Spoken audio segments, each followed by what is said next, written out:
कुछ पंथ वाले। और कैसे कहते हैं, हमारे गुरु ने 18 वर्ष तक एक बंद कमरे में बैठकर, कोठे में कोठा, और वहां सूरत शब्द अभ्यास किया।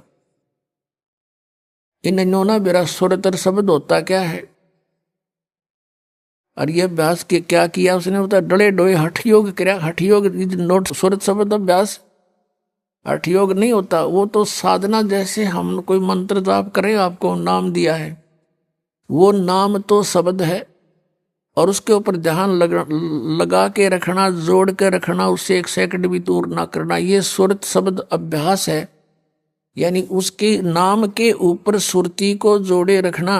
अगर परमात्मा कहते हैं कबीर जी कि जीव्या तो मुख में फेरे और माला फेरे कर्मा ही, मनुआ तो 34 फेरे ये तो सिमरण नाही। आप उधर से आप समण कर रहे हो और मन सैर सपट्टे कर रहा है, ये समण नहीं है। आप क्या बोल रहे हो, किस मंत्र का उच्चारण कर रहे हो, चाहे मन मन कर रहे हो, चाहे श्वास से कर रहे हो, श्वास से भी जो जाप कर रहे हो उसके ऊपर आपका ये सूरत रहे। तुम बोल कौन सा मंत्र कर रहे हो, कौन सा छोड़ रहे हो, कौन सा ले रहे हो, और इसको अभ्यास करना, इसकी प्रैक्टिस करना, नॉन एज सूरत शब्द प्रैक्टिस, सूरत शब्द अभ्यास। ये कान बंद करके, आंख बंद करके, ये सूरत शब्द नहीं, ये तो बिला धुन सुनेंगे। फिर तो सुन ले चाहे ना सुन ले, तो बात जे रही अंदर जो कुछ हो तो हो ही रहा है। अब ये पिछले संस्कारों से आपके अंदर धुन आधी बज रही है पिछले, और वही परमात्मा की ट्राई कर रहे हैं पुण्यात्माएं, जो पिछले संस्कारी, बाकी तो बात भी ना करते, घुटी लाओ मौज करा अपना जैसा भी उनको धंधा करते रहते हैं। तो आपके अंदर पहले से ही विद्यमान है वो, जो कुछ भी आपको ये अनजान गुरु सुनवाया करते थे, धुन सुन ले, धुन सुन ले। अब जैसे आपके बैंक में, अकाउंट में, आपके खाते में, आपकी कॉपी में, और 1 लाख रुपया जमा हो गया, उस 1 लाख रुपए को आप चाहे डेली देख लो उस पुस्तक, उस अपनी बैंक की कॉपी में, रोज देख लो, चाहे सारा दिन देखते रहो, वो तो 1 लाख जमा ही है आपके। और आगे आप कोई व्यवसाय नहीं करोगे, नौकरी मजदूरी नहीं करोगे, तो वो 1 लाख में तो घटेंगे, बढ़े को नहीं। तो यू दिस इज मेडिटेशन। इस मेडिटेशन में आप सुनना चाहते हो, कुछ देखना चाहते हो, तो यदि जैसे सतयुग त्रेता द्वापर में परमात्मा ने काल को इसलिए छूट दे दी थी कि उन दिनों में घने पुण्यकर्मी प्राणियों का जन्म होता है उस युगों में, और वो पिछले पुण्यकर्मी संस्कारी पुण्य साधक होते हैं। प्रत्येक, चाहे कोई गरीब है, चाहे अमीर है, चाहे कोई किसी वर्ण में जन्मा होता है, वो सभी भक्ति किया करते हैं वो उन युगों में, और उनका ध्यान लगता है, मेडिटेशन लग जाता है 1 सेकंड में। और व्हाट इज मेडिटेशन? मेडिटेशन है क्या उनका, जैसे हमारे शरीर में कमल बने हुए हैं, हमारी रीढ़ की हड्डी जो बैकबोन है, इसके अंदर की साइड में कमल बने हुए हैं, यानी कमल चक्कर बने हुए हैं। जैसे एक टेलीविजन के अंदर चैनल होते हैं, और जो भी चैनल ऑन कर दिया जाता है तो उस चैनल में जो कार्यक्रम दिखाई देता है वो कहीं और स्थान पर विद्यमान है, और वहां से रिले होकर के वो सिर्फ दिखा रहा है कि ये चैनल में वहां ये कार्य हो रहा है। तो ऐसे ही हमारे शरीर के अंदर चैनल है, मूल कमल, फिर उससे 2 अंगुल ऊपर स्वाद चक्र, फिर नाभि चक्र जिसको नाभि कमल भी कहते हैं, और फिर हृदय चक्र, हृदय कमल, और फिर कंठ का चक्र, कंठ कमल, और फिर त्रिकुटी का कमल, और फिर सहस्रार कमल। तो इस प्रकार हमारे शरीरों में चैनल बने हुए हैं, कमल है। और जो साधक होते हैं पुण्यकर्मी प्राणी, वही परमात्मा की खोज में कोई प्रयत्न करते हैं। तो पहले युगों में प्रत्येक व्यक्ति की समाधि लग जाती थी, मेडिटेशन हो जाता था। जो ट्राई करना चाहता था, अंदर क्या होता है उसका कोई कमल पिछले पुण्यों से, पिछले संस्कार से खुल जाता है अभ्यास से, तो वो उस चैनल में क्या होता है कि जैसे फिल्म शुरू हो जाती है, फिल्म एक मूवी शुरू हो जाएगी, उस चैनल पर जहां से प्रोग्राम आ रहा है वो सारा दिखाई देना शुरू हो जाता है। कोई नाच रहा है, कोई गा रहा है, कहीं राजा की सवारी आ रही है, जैसे फिल्म चलती है। कहीं झरने बह रहे हैं, कहीं फलदार वृक्ष नजर आ रहे हैं, कहीं फूलों की बहुत लंबे चौड़े बाड़ी है, बगीची है। तो वो सारा कुछ देखता रहता, कहीं गाने हो रहे हैं, कहीं अप्सराएं नाच रही हैं। तो मेडिटेशन करने वाले जो साधक होते थे, तो वो यो मन वैसे ना टेकने दे उनको, 10 मिनट भी ना बैठने दे। ये तो कई कई घंटे बैठे रहा करते, कई कई वर्षों तक बैठ जाते थे। अब अंदर यू बाहर की वस्तुओं से इस मन को अधिक अट्रैक्टिव चीजें अंदर दिखाई देनी शुरू कर देती है। इसलिए ये फिर वहां धक्के खाता रहता, उस देखता रहता उस चैनल पर मूवी को। ना ये सिमरण करता, सिर्फ बैठ के हठ योग हो गया, इस तप बन गया। तप से राज प्राप्ति होती है। तप से राज मदमानम, और जन्म तीसरे फिर शुक्र सवानम। ये 2.5 घंटे बैठकर, 2.5 घंटे सुबह बैठकर ये के ढूंढेंगे भगवान को, ये सिर्फ मूर्ख बनाने वाली बातें हैं। नीम हकीमों का ये तरीका है। तो ऐसे ये ऋषि लोग सतयुग त्रेता द्वापर में ऐसे साधना किया करते, सभी करते थे। जैसे आपने महाभारत पढ़ा हो तो गीता युद्ध के बाद श्री कृष्ण भी अपना ध्यान करता है, सिमरण करता है, अर्जुन भी बैठ जाता है, ध्यान करते हैं, सिमरण करते हैं। लेकिन सिमरण उस टाइम तो उनका युद्ध का वो था, कल क्या करना है, बेशक वो बैठ जाते थे, लेकिन वो जो समस्या थी उनकी वही उन्हीं पर उनके विचार विमर्श आंतरिक होते थे।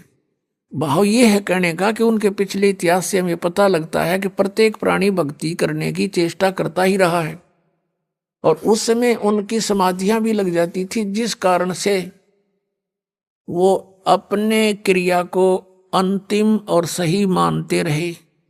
गीता जी अध्याय नंबर 4 के श्लोक नंबर 25 से लेकर 30 तक स्पष्ट किया है कि अर्जुन कोई देवताओं की पूजा करता है, कोई मेडिटेशन करता है, ध्यान लगाता है, कोई स्वाध्याय करता है, और कोई तीक्ष्ण अहिंसावादी व्रत रखता है, और कोई प्राणायाम करता है, कोई केवल योग आसन ही करता है। और सभी अपनी अपनी साधनाओं को पाप नाशक जानते हैं।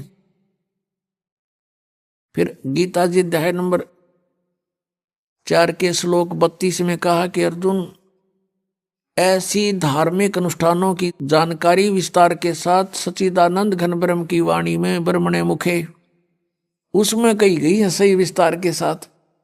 परमेश्वर ने स्वयं आकर अपने मुख कमल से बोली है, वो साधना है सही, और वो है तत्व ज्ञान। चौथे अध्याय के 34वें श्लोक में कहा कि फिर वो उस तत्व ज्ञान को तू तत्वदर्शी संतों के पास जाकर समझ, उनको दंडवत प्रणाम करने से, कपट छोड़ करके उनसे प्रार्थना करने से वो तत्वदर्शी संत तुझे परमात्म तत्व का ज्ञान कराएंगे, उनसे पूछो। तो इससे एक तो ये सिद्ध हो गया कि Gita is not complete knowledge. Shrimad Bhagavad Gita में कंप्लीट स्पिरिचुअल नॉलेज नहीं है, इनकम्प्लीट है, लेकिन गलत नहीं कह सकते। हाँ, गलत वो है जैसे इस काल ने कुछ युद्ध कराने के लिए अर्जुन से अटकलबाजी की है। अभी आपको बता के 5वें अध्याय में वो कहता है कि ऐसे आसन लगा ले, ऐसे बैठ जा, नाक के आगे ध्यान लगा। ये इसका अपना मत है, स्वयं कहता है ये मेरा मत है, और बाकी वेद ज्ञान है। अब जैसे इसने युद्ध कराने के लिए अर्जुन से कहा दूसरे अध्याय के 37 और 38 श्लोक में कि अर्जुन, तू लाभ हानि को छोड़ के और किसी जय पराजय की भी चिंता ना करके तू युद्ध कर ले। अब पहली तो बात समझ की है कि बिना बगैर लाभ हानि के कौन सिर फुड़वावे, और फिर तुरंत कहता है कि यदि तू युद्ध में जीत गया तो पूरी पृथ्वी का शासन प्राप्त होगा, राज भोगेगा। और यदि तू युद्ध में मारा गया तो स्वर्ग में जाएगा, तेरे दोनों हाथों में लड्डू है, युद्ध कर ले। बता, इसका कोई थ्योरी है? पहले मैं तो कह रहा है कि लाभ और हानि छोड़ कर युद्ध कर ले, हार जीत की भी चिंता ना करे। और तुरंत लाभ हानि बता रहा है कि यदि मारा गया तो स्वर्ग में जाएगा और जीत गया तो पृथ्वी का शासन भोगेगा। बता, आप पे लाभ हानि बता रहा है, फिर क्या लाभ हानि मत सोचे। तो ये इसकी अटकलबाजी जो इस तरह की बकवाद इस काल ने युद्ध कराने के लिए की है कि किसी तरह यो नाश हो, वो करवा दिया इसने। फिर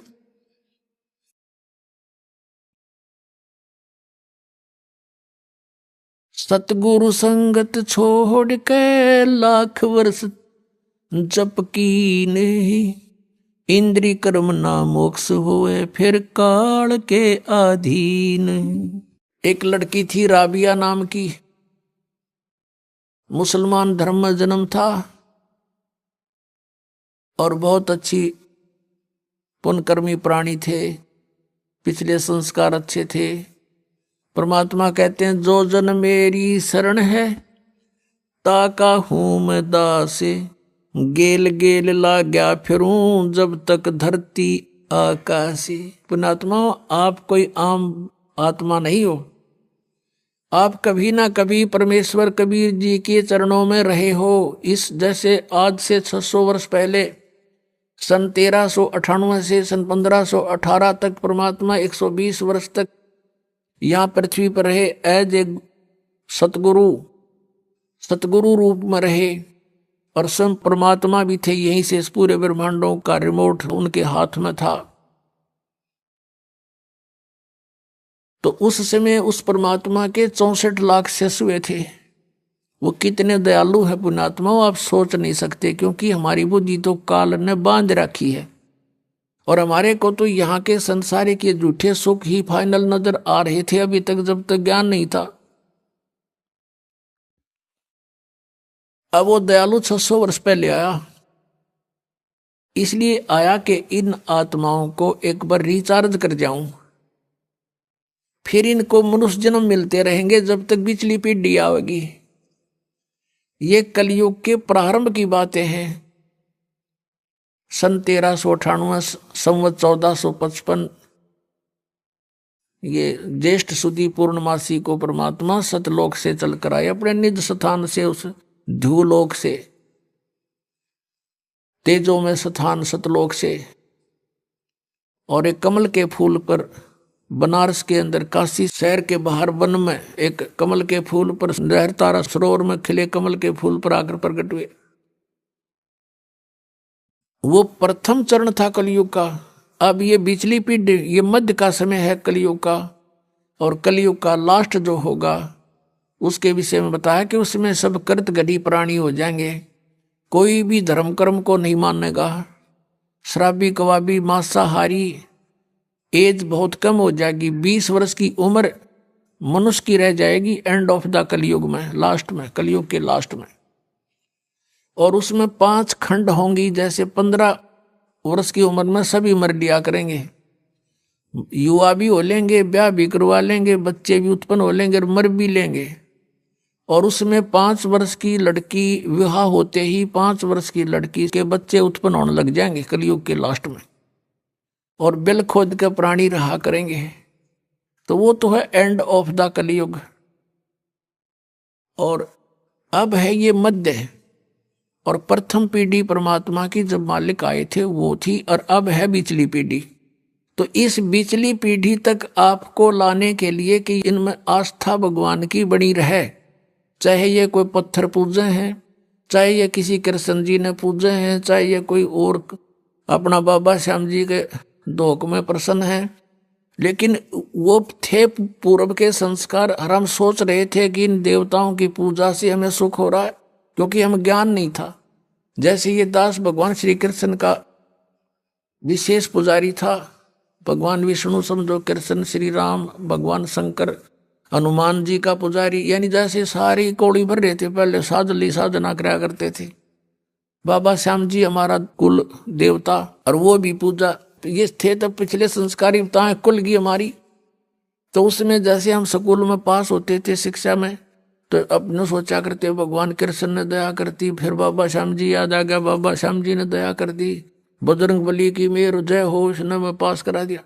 फिर विवाह हुआ, नौकरी प्राप्त हुई, संतान हुई, तो इन्होंने सोचा करते इन भगवान ठाठ कर दिए और इनकी पूजा करते थे। आस्था थी और ज्यादा आस्था बढ़ती चली गई क्योंकि सुख होने लगे। ये हो रहे थे पूर्व के संस्कार, प्रारब्ध ही फल रहा था हमारा, और हम सोच रहे थे इनने मौज कर रखी है। तो ऐसे ही पहले ये सब होता रहा। तो परमात्मा 600 वर्ष पहले आए थे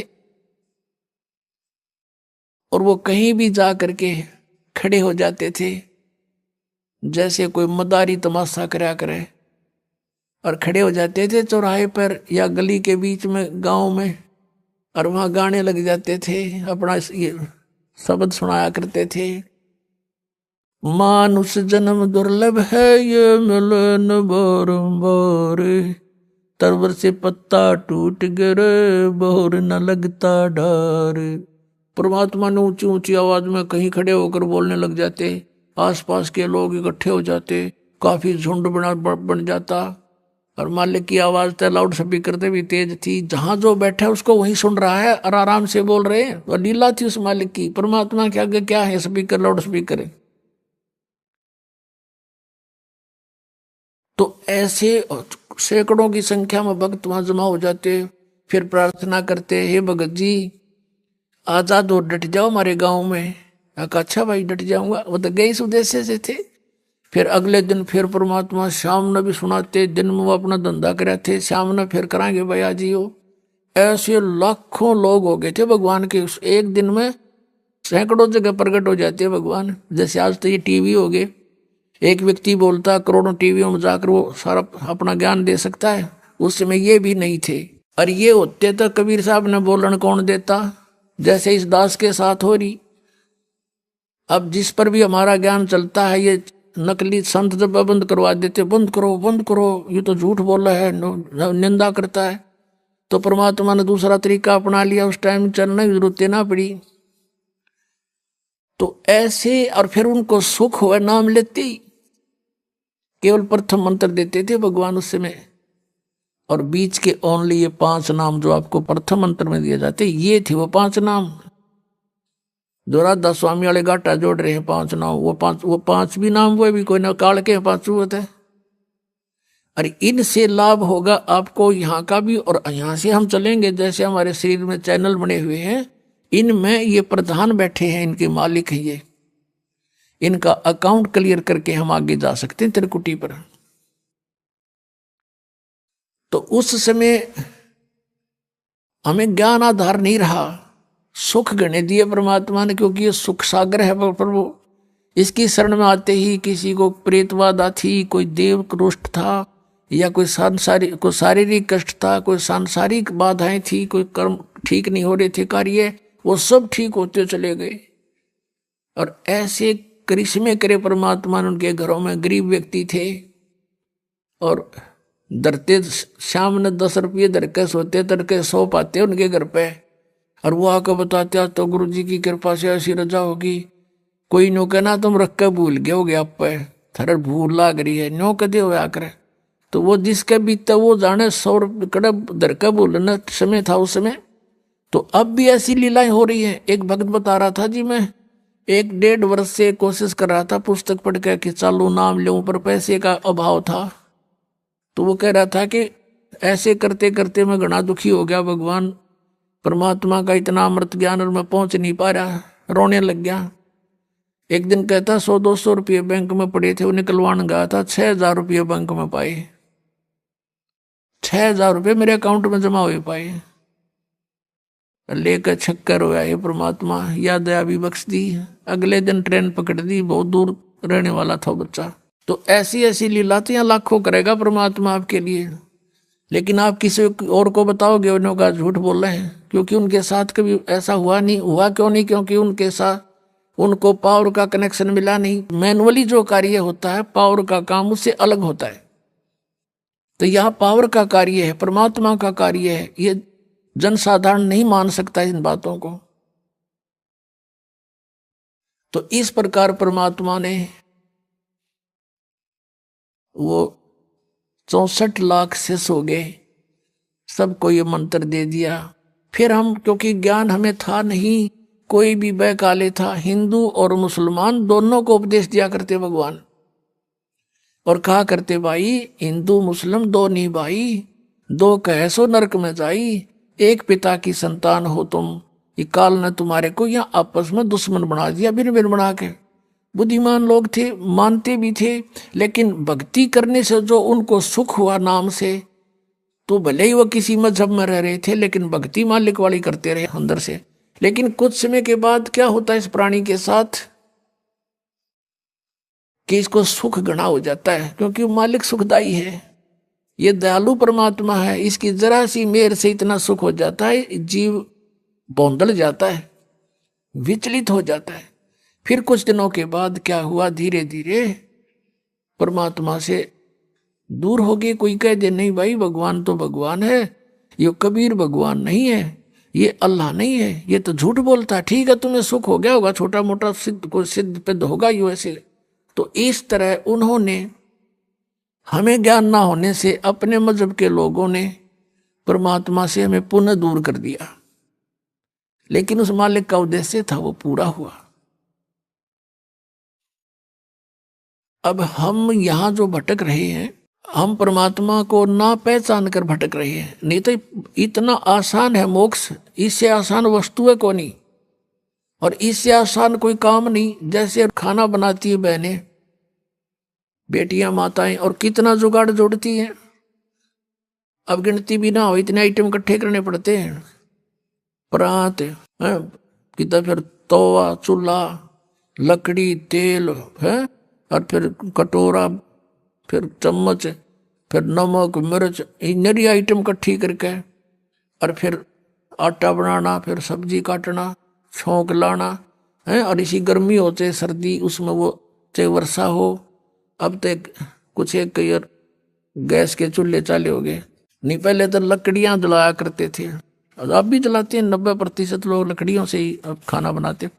तो गिल्ली हो जाए वर्षा के दिनों में, वो जल के देना, फू फू आंख लाल हो जाए, और फिर भी बना के छोड़े हम। और परमात्मा के भजन में जीव भी ना लानी, अरे यूं ना होता हमारे थे, देखे खोटे लाग रहे, जीवा भी नहीं हलानी, बिना जीव के सिमण दे दिया मालिक ने। सांस तो आवेगा तुम्हें, लेट के ले लो, बैठ के ले लो, चलते लो, वो सिमण करो। और ये प्रथम मंत्र है, इसका जाप भी मानसिक करो, मौखिक नहीं करना। तो मौखिक तो जैसे अलग बैठे हो अकेले कर लो, नहीं मानसिक करो इसको। तो इस तरह इसमें कुछ भी ठाके ना लेना, और ना कोई जुगाड़ जोड़ना, और यूं भी ना कर सकते फिर हमारे जैसे नालायक नहीं, फिर हम किसे भगत है। तो कहने का भाव ये है कि ये सबसे आसान है मोक्ष पाना। तो ऐसे परमात्मा हमें चार्ज कर गए, और चार्ज करके चले गए। मालिक सहश्री राय थे, सहश्री चले गए, तो हम मालिक को नहीं पहचान सके, इसलिए उनसे विमुख हो गए थे। परमेश्वर ने एक लीला की थी। अब परमात्मा के बहुत से शिष्य हो गए, और सत्संग किया करते थे, वहां पर भक्त आते थे, बेटियां बहनें भी आती थी। तो जब हमें सुख हो जाता है तो हम अपने परमात्मा में भी दोष निकालना शुरू कर देते। ये मन की आदत है, मन चाहता है इसे दूर करूं किसी प्रकार परमात्मा से। एक वैश्या थी गणिका, उस बेटी ने, बहन ने रात्रि के समय सत्संग सुन लिया। कोई दया हुई परमात्मा की, वह झांकी में बैठ गई अपने मकान में। रात का समय था, कहीं दूरी पर सत्संग हो रहा था, और रात्रि का जो साइलेंट पीरियड होता है, बिल्कुल शांत मौसम होता है, वातावरण, दूर तो का आवाज जाती है, और परमात्मा तो चाहे उसको सुना दे घर दूर बैठे। तो उस बेटी ने सारी रात सत्संग सुना कि मनुष्य जन्म परमात्मा पाने के लिए प्राप्त हुआ है, और इसकी भक्ति ना करके असंग जन्म कुत्ते बने, असंग गधे बने। वो सारी डिटेल मालिक ने सत्संग में सुनाई। तो उस बेटी का एकदम प्रेरणा होगी, पुण्यात्मा, सत्संग एक ऐसी वस्तु है, ये ऐसा तत्व है कि आत्मा को जोड़ के धर देता है, चाहे कसाई भी क्यों ना हो। तो उस बहन की नींद हराम होगी कि तेने तो जुल्म कर दिया, तेरे तो कोड लगेगा, बुरा हाल होगा, और शुभ काम कोई बना नहीं है भगवान। अब क्या बने। सारी रात बेचैनी में इधर उधर घूमती रही। जब सत्संग के बोलिया तो अगले दिन वो फिर मालिक ने दया करी, वहीं आसपास किसी दिन 1-2 दिन के बाद वहीं सत्संग उसके हो गया आसपास। अब वो लड़की वहां पहुंची, परमात्मा से कहा कि हे गुरुवर, क्या मेरे जैसी पापन का भी उद्धार हो सकता है। परमेश्वर ने पूछा, क्या बात बेटी, या तो कोई भी मुझे निरपराध व्यक्ति नजर नहीं आता, सभी कोई ना कोई अवगुण करते ही रहते हैं और सत्संग में उसी का समाधान होता है। उस लड़की ने कहा, परमात्मा मैं तो बहुत निकम्मी औरत हूं, ऐसे ऐसे मैं गणिका हूं, वैसा हूं, क्या मेरे जैसी दुष्टा का भी उद्धार हो सकता है। परमात्मा ने कहा, बेटा अब कितना ही मैला कपड़ा है उसका साफ करने का तरीका साबुन और जल है। सत्संग यही काम करता है। लेकिन बेटी पीछे बनी सो बनी, आगे मत करना। कान पकड़ दिया उस बेटी ने कि आज के बाद परमात्मा कुछ भी नहीं करूंगी, मैं अपना मांग का भोजन खा लूंगी। फिर परमात्मा ने कहा, बेटा जो भी तेरा ठीक है संस्कार था, लेकिन इस संस्कार को चेंज कर देंगे हम, भक्ति करना। अब उस लड़की ने उपदेश ले लिया। अब पुण्यात्मा जिसका लागा सोतन जाने, उसने तेन सोचा तू मरगी कति 92 माटी होगी तेरी, और उम्र भी 45 के आसपास हो चुकी है। और पुण्यात्माओं को ये काल जगह जगह अच्छी बुरी तरह फंसाता है। तो उसके लगन लगी, पिछला संस्कार प्रबल था बेटी का, जहां भी सत्संग हो लड़की वहीं पहुंच जा और निकट जा बैठे, मालिक के मुंह की तरफ देखे और सत्संग सुने, गहराई से विचार करे। अब क्या होता है कि वहां संगत में जैसे कोई और बाहर के व्यक्ति कहने लगे रहे, तो तुम्हारे गुरुजी के पास तो वैश्या भी जान लगी, सुप्रसिद्ध वैश्या थी वहां उसकी, काशी शहर की। तो कुछ एक ने तो अपनी बहन बेटियों को, अपने जैसे पुत्रों को जाना बंद करवा दिया, और कुछ एक जो वहां जाते थे वो उस लड़की को धमकाने लग गए, तो मत आया कर यहाँ पर, तेने गुरुजी की बेइज्जती करा दी है, सारे शहर में चर्चा हो रही है। अब वो रुके क्योंकि उसको तो मुश्किल तरह पाया बेचारी ने, और वहां से दूर होगी तो उसने हिसाब ला लिया कि तेरा तो नाश हो गया, नरक में भी ठिकाना नहीं है। तो अगले दिन परमात्मा के सामने रोने लगी, प्रभु आपकी बेटी है तो पापन, प्रदाता अपना आश्वासन दिया है कि पापी भी पार हो जाते हैं, इस आस में मैं आपके चरणों में लग रही हूं और मुझे यहाँ आने के लिए मना किया जा रहा है। परमात्मा ने कहा, क्या बात सारी बता, कि ऐसे ऐसे कुछ भक्त कहते हैं, कुछ माई कहती हैं कि तू नीच है, यहाँ मत आया कर, गुरुजी की बेइज्जती करा दी। तब परमात्मा ने कहा, बेटा तू खूब आया करे, और तुझे मना करे उसको मुझे बताना है। फिर परमात्मा ने सत्संग के माध्यम से उनको आगाह किया, भाई कुष्टी हो वह संत बंदगी कीजिए, हो वैश्या के विश्वास चरण चित दीजियो। यदि कोई भगत का कोड भी लाग रहा हो, चाहे कैंसर हो रही हो, लाड़ पड़ती हो, और वो भक्ति कर रहा है, नाम ले रखा है, उससे नफरत नहीं करनी चाहिए, उसको भी सत्साई बुलावे, प्यार से बोले। ये तो किसी का भी हो सके, यह बीमारी तो आपका भी हो सके जब बकवाद करोगे तो। लेकिन अब वो भक्ति कर रहा है तो भक्त हो गया वो, और इससे उसको राहत भी मिलेगी। और जैसे कहते हो वैश्या के विश्वास चरण चित दीजिए, यदि किसी बहन बेटी गलती से किसी भी दुष्कर्म में फंसी हुई है और वो भी सच्ची लगन से भक्ति करती है, कहते उसको भी रिस्पेक्ट देना, बकवाद नहीं करनी चाहिए। तो इस तरह के बहुत से प्रमाण दिए कि इंसान अपने अवगुणों को नहीं देखता, दूसरों में दोष निकालता है। और ये खास बात होती है कि चोर को चोर दिखाई देते हैं और दुष्कर्मी को सभी दुष्कर्मी दिखाई देते हैं। एक चोर आकर के एक नेक व्यक्ति के घर पर रुक गया, राह चलता अतिथि बन के।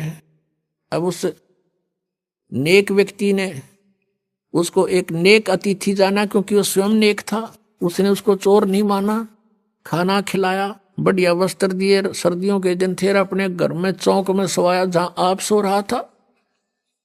अब धनी तो सो गया ठाठ से, चोर उठा, उसका धन निकालकर रात को चंपत हुआ। अब वो चोर तो चोर था, लेकिन उस नेक आदमी को चोर दिखाई नहीं दिया। फिर एक नेक व्यक्ति उस चोर के घर पर डट गया, राह चलता।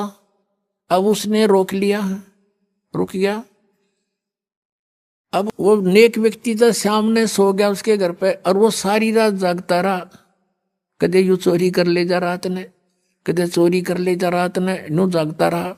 क्योंकि वो दोष उसमें खुद विद्यमान था, उस नेक व्यक्ति में नहीं था, अतिथि में। और भी बहुत से प्रमाण परमात्मा ने दिए कि एक साधु किसी लड़की को पीटा जा रहा था, नगर के लोग उसको मार रहे थे, संत वहां पर पहुंच गए। वो बड़े सिद्ध पुरुष थे, सबको पता था कि इसकी वचन में शक्ति है। उसने कहा कि भाई बच्चों क्या हो गया, क्यों मार रहे हो उस बेटी को। सभी गांव वालों ने कहा कि ये उल्टा है, ये यहां दुष्कर्म करती है। तो संत ने कहा कि एक काम करो, रुक जाओ, ऐसे नहीं, इसको सजा हम बताएंगे, ऐसे देना। सब पत्थर उठाओ एक एक, और एक एक पत्थर इसको मारेंगे, इसको तरफा तरफा के मारेंगे। सब उठा लो, सब ने एक एक पत्थर उठा लिया। और संत ने कहा भी इसका पत्थर वो मारे जिसमें कभी कोई अपराध ना किया हो, जिसके मन में ये दोष ना हो, वो करे इस काम ने, नहीं तो यही भस्म हो जाओगे। एक के हाथ में पत्थर ना रहा और छोड़ कर दूर जा खड़े हुए। परमात्मा ने कहा, अरे कुछ तो सोचो निकम्यो, ये अकेली दुष्कर्म करती थी या तुम्हारे गांव का भी था कोई। नीचे मुंह कर लिया, उसको क्यों नहीं पीट रहे तुम। तो कहने का भाव ये पुण्यात्माओं, हम जब भगत बनाएंगे, परमात्मा के मार्ग में चलेंगे, तो इस तरह की सांसारिक बाधाओं से भी हमने निपटना होगा, और प्यार के साथ, इस ज्ञान के साथ हमने आगे बढ़ना है। अब वह लड़की आने लगी, लेकिन इतना ज्ञान सुनकर भी बुद्धि भ्रष्ट व्यक्ति उसी तरह व्यवहार करते रहे उस बेटी से। परमात्मा की आत्मा दुख पाई कि ये दुष्ट अभी समझे नहीं मैं क्या कहना चाहता हूं। अरे जब इनके इतने कष्ट थे, सब सोच जिक्र करा करते हैं, भगवान हमें ऐसे सुख हो गया, मुझे ऐसे सुख हो गया, आपकी दया होगी, हमारे तो बुरा हाल हो रहा था, आपने बसा दिए। और आज स्वयं ये प्रभु पा के गए यहाँ पर अरेंजमेंट करने वाले। तो परमात्मा ने क्या किया, वह लड़की को बहुत तंग करने लगे। तो परमेश्वर क्या करने लगे, उस लड़की के घर पे जान लगे, बेटी मैं आऊंगा वहां तेरे घर पे। अब वो बदनाम क्षेत्र, और वहां कबीर परमेश्वर जावे, और चौक में बाहर चारपाई लगा ले, मेन गली के ऊपर गेट, वहां सामने चारपाई लगा कर बैठ जा, लड़की बैठ जा सामने, लड़की के पैरों पे पैर रखकर वो पैर दबा, और परमात्मा उसके सांथलों पर पैर रख कर बैठ गए। और वो चेले जार ने देखे, खे दे ही जा, और भी बताऊं, कहा जा दिखाऊं तेरे गुरु जी के कारनामे। अब कहने का भाव यह है कि परमात्मा ने सोची या सुर सुर सुर सुर अच्छी ना होती, लाइन का एक कब परीक्षा कर लो, किसी एक भक्त रह रहे ये उनको समझ चुके थे कुछ हद तक आदरणीय रविदास साहिब जी, और वो ज्यादातर कबीर साहिब के साथ ही रहते थे। रविदास जी से कहा कि भगत एक काम कर, एक हाथी ले आ किराए पे, हाथी किराए पे ले आई, और उस लड़की से कहा बेटी कल तो पूरी तरह अपना पूरा श्रृंगार करके आ जाना। अब ठीक पिताजी, जो आपकी आज्ञा, आपकी बेटी हाजिर रहेगी। तो उसने ऐसे अपना सारा श्रृंगार किया।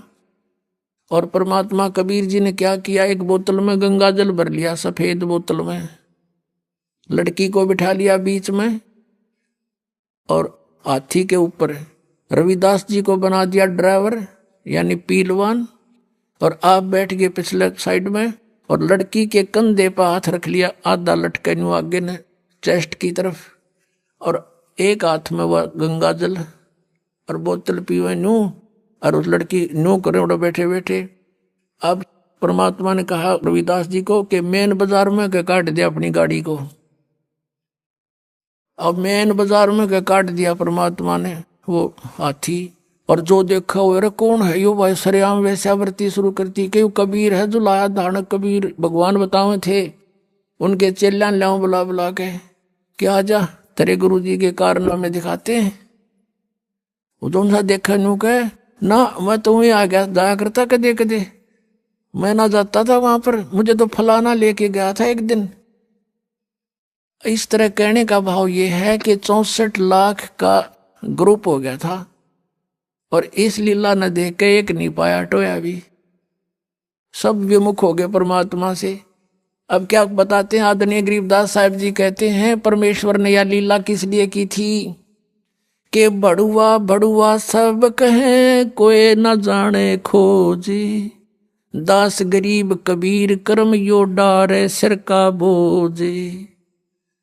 सब उसको बड़ुआ बड़ुआ कहने लगे परमात्मा को, कोई इस गहराई से समझ नहीं सका ये लीला क्यों की थी कि दास गरीब, गरीबदास साहब जी कह रहे हैं कि कबीर कर्म और डाल ले सिर का बोझ, के ये 64 लाख का वजन धर लिया सिर के ऊपर, एक भी चेला नहीं ये मोक्ष होने दोगा। कहते इनको पटक रहा, अपने अपने सिर से पटक रहा है इनको नीचे। अब परमात्मा उनसे कहा करते थे कि जब तुम्हारा विनाश होया पड़ा था, किसी को कोई दुख था, किसी को कोई दुख था, जब तो मैं भगवान था और आज मैं शैतान हो गया, इतनी बुद्धि काम करती है तुम्हारी। अब पुण्यात्मा, गुरु से विमुख होने के दो कारण होते हैं, एक तो गुरुद्रोही बन जा, और एक वैसे अपना कोई किसी कारण से गुरु के प्रति दोष ना रखकर उन्हें छोड़ जा मार्ग ने, तो उसमें अंतर होता है। गुरुद्रोही जो होते हैं, गुरु में दोष निकाल कर, उस 64 लाख के 64 लाखों ने गुरु जी में दोष नहीं माना था, लेकिन लोक लाज से जाना बंद कर दिया। कुछ एक थे जो उसमें मुखिया से, जो कुछ टाइप के लोग होते हैं जो स्वयं निकम्मे गणे होते हैं, तो वो परमात्मा के विमुख दोष रखा करते थे, तो उनको गुरुद्रोही कहा जाता है। और जो वैसे किसी कारण से विमुख हो जाते हैं तो उनको परमात्मा क्षमा कर देते हैं। इनको मालूम है कि इन प्राणियों के ऊपर कई प्रकार के प्रेशर है, लेकिन अब पिछली पीढ़ी तक लाने के लिए उनको चार्ज कर दिया था, उनकी भक्ति करवा दी, उनसे दान धर्म करवा दिए थे, तो उस कारण से फिर मनुष्य जन्म मिलते हुए आप जी को अब तक आ रहे हो।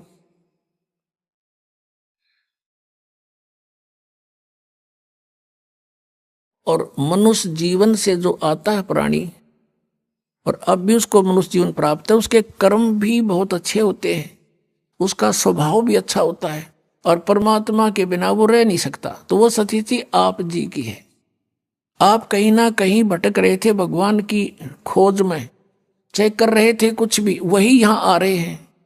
या बिल्कुल कोई नहीं कर रहा था, वो कोई एक आधा वैसे संस्कार वश ना उसका, तो वो वैसे एक आधा पुण्यकर्मी प्राणी होता है। वो एक आध कहता है जी मैं तो उसे पूजा किसी की नहीं करा करता, और नास्तिक भी नहीं था, तो वो अलग बात है, और वो भी सुखी था। और जो तुम साधनाएं करते थे, ऐसा लगता था जैसे हम ये पूजाएं करते हैं शायद ही नहीं से सुख है, और दुख आने लगे जब वो पूजाएं कोई सहयोग मिला नहीं। तो इस प्रकार हमने इस ज्ञान को भी समझना है और भगवान को भी जानना है। तो अब परमात्मा ने आपको ये ज्ञान साथ दिया है, और इस ज्ञान के आधार से, और पहले हमने जो फॉल पॉइंट हमारे हुए जिससे हम फेल हुए वो भी याद दुआ रखे थे दास ने। तो ये क्रोथा कांड जो हुआ, इसका कारण यही था कि इस दास ने नकलियां की पोल खोल दी सबकी, और इन लोगों ने अफवाहें फैलवा दी, उनको मिसगाइड कर दिया कि वो ऐसा क्रोथाश्रम में ऐसा होता, समाचार पत्रों में भी ऐसी भूंडी बदनामी कर दी।